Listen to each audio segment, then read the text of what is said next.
We are truly a global community, and nothing broadens our perspective of how interconnected we all are more than traveling to see the world and meet other people. But even in these past years of dramatically limited travel due to the pandemic, we have gained a better awareness of exactly how connected we are, for better and for worse. Yes, the pandemic spread like a wildfire around the world in a matter of months. And yet, in response to it, countries and people recognize the importance of reaching out to each other, providing support from medicines and PPE to encouragement and financial assistance. Now that the world is moving more again, inching ever closer to normal, I believe there's a lesson that we as digital entrepreneurs can keep with us from this experience. Embrace your global impact. As we begin to get back out there into the world, traveling again, seeing and meeting people again, we have the opportunity to keep our eyes open, to become even more curious and committed to having a positive impact on others. And as digital entrepreneurs, we can make those positive impacts in many different directions on a truly global scale. First, how can we embrace global thinking about who we hire? Running a remote team means that you have the opportunity to offer a job and provide financial support to people with excellent skills truly all over the world. Over the years, my team has grown to include people from 5 different countries, all collaborating together virtually to get projects done.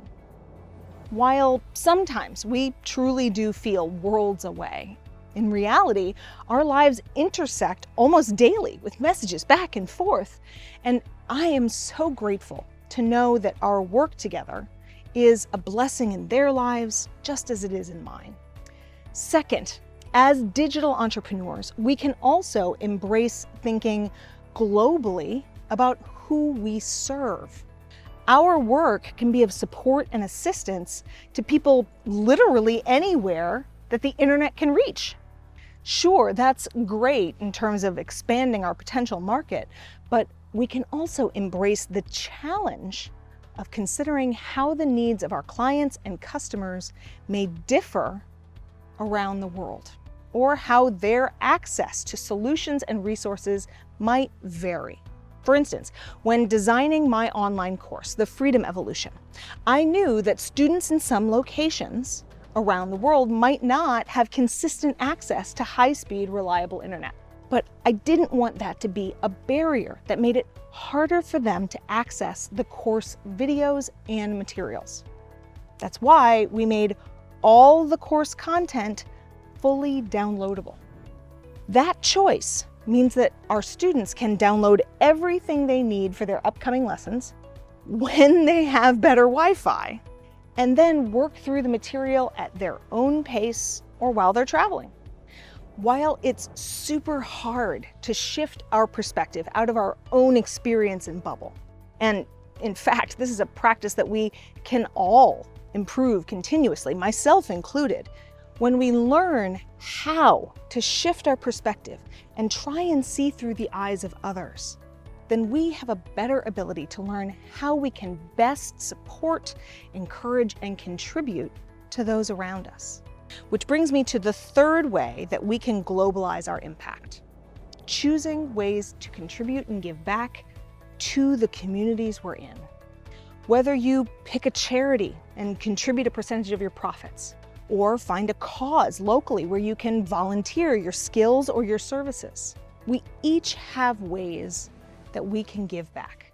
As a great example, a college friend of mine opened an ecotourism lodge called La Fora Lodge on the Cape Verde Islands. And they made an effort first to learn and then to teach how to minimize the ecological footprint of their operations on the environment through using solar energy, growing food for their restaurant in their organic, pesticide-free gardens, and embracing water conservation and recycling, amongst many other efforts. But beyond that, they're now inviting groups of local school children to come and take tours of their operations and learn more about how to integrate tourism, agriculture, and sustainability. What a great demonstration of how a local business can give back to their greater community. But there's one gift that we can give the world that is truly priceless: expanding our empathy and compassion. I truly believe that the more we grow our capacity for these two skills, the more we will be able to find solutions to all of the world's most tragic challenges. Empathy and compassion can end wars, create roads out of poverty, and ensure that we learn how to embrace and care for others just as we do for our family and for ourselves. As Mother Teresa said, every time you smile at someone, it's an action of love, a gift to that person, a beautiful thing. How can you choose today to smile more often to those you encounter, to show you're caring and build your empathy, both for those in your immediate environment and towards anyone you touch across the globe? This is our world, Freedom Lover. Let's choose to make it ever better together.